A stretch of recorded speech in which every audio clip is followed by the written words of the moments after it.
Olmalig'i 2-yuragi Radgodamiz, marhamat ko'rishinglar mumkin. Tepamda turgan uyimizni 5 qavatli uy, 3-qavatli, 1-qavat nejloy bo'ladi. Hamda lokatsiyani qaranglar, bu tomonda Radgon chorraqasi, karzinkali, mana bu tomonda marhamat. Xullas Radgon qoq markazi bo'ladi. Qoq markazidan shuni oynadan qarasanglar Radgo ko'rinib turadi.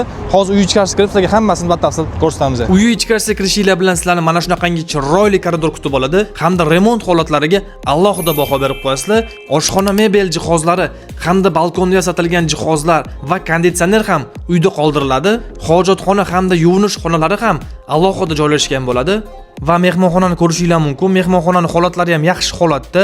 Uyimiz 3 xonadan iborat. Uyimizning umumiy maydoni 76 kvadrat metr bo'ladi. Keyingisi bolalar xonasi bo'ladi. Yotoqxonadan qaraganingizda Radgonni shunday ko'rib turasiz. Yotoqxonamiz holatlari ham zo'r holatda.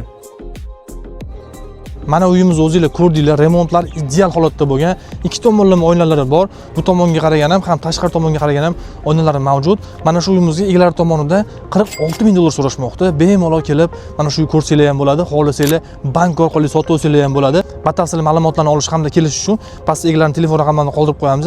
Bemalol telefon qilib bog'lansanglar bo'ladi.